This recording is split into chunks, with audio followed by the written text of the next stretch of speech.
राधा जी के जन्म की आश्चर्यजनक कथा। राधा जी के जन्म की सबसे लोकप्रिय कथा यह है कि वृषभानु जी को एक सुंदर शीतल सरोवर में सुनहरे कमल में एक दिव्य कन्या लेटी हुई मिली। वे उसे घर ले आए, लेकिन वह बालिका आंखें खोलने को राजी ही नहीं थी। पिता और माता ने समझा कि वे देख नहीं सकती, लेकिन प्रभु लीला ऐसी थी कि राधा सबसे पहले श्री कृष्ण को ही देखना चाहती थीं।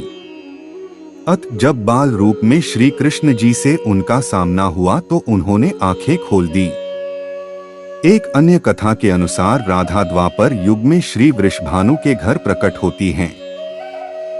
कहते हैं कि एक बार श्री राधा गोलोक विहारी से रूठ गईं। इसी समय गोप सुदामा प्रकट हुए।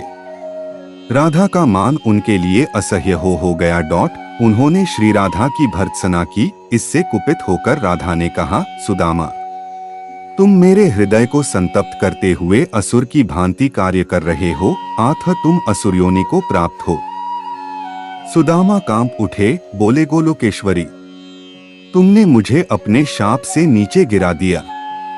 मुझे असुर योनि प्राप्ति का दुख नहीं है, पर मैं कृष्ण वियोग से तप्त हो रहा हूँ। इस वियोग का तुम्हें अनुभव नहीं है, अतः एक बार तुम भी इस दुख का अनुभव करो। सुदूर द्वापर में श्री कृष्ण के अवतरण के समय तुम भी अपनी सखियों के साथ गोप कन्या के रूप में जन्म लोगी और श्री कृष्ण से विलग रहोगी। सुदामा को जाते देखकर श्री राधा को अपनी त्रुटि का आभास हुआ और वे भय से कातर हो उठी। तब लीलाधारी कृष्ण ने उन्हें सांत्वना दी कि हे देवी, यह शाप नहीं अपितु वरदान है। इसी निमित्त से जगत में तुम्हारी मधुर लीला रस की सनातन धारा प्रवाहित होगी, जिसमें नहाकर जीव अनंत काल तक कृत्य होंगे। इस प्रकार पृथ्वी पर श्री राधा का अवतरण द्वापर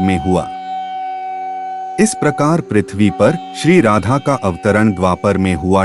नृगपुत्र राजा सुचंद्र और पितरों की मानसी कन्या कलावती ने 12 वर्षों तक तप करके श्री ब्रह्मा से राधा को पुत्री रूप में प्राप्ति का वरदान मांगा।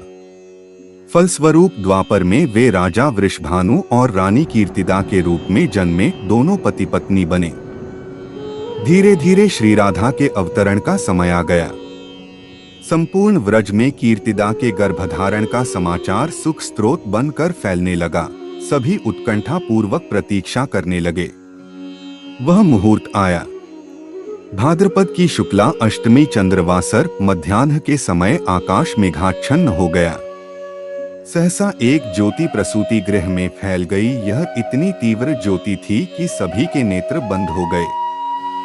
एक क्षण पश्चात गोपियों ने देखा कि शतसहस्त्र शरद चंद्रों की कांति के साथ एक नन्ही बालिका कीर्तिदा मैया के समक्ष लेटी हुई है। उसके चारों ओर दिव्य पुष्पों का ढेर है। उसके अवतरण के साथ नदियों की धारा निर्मल हो गई, दिशाएं प्रसन्न हो उठी। शीतल मंद पवन अरविंद से सौरभ का विस्तार करते हुए बहने लगी।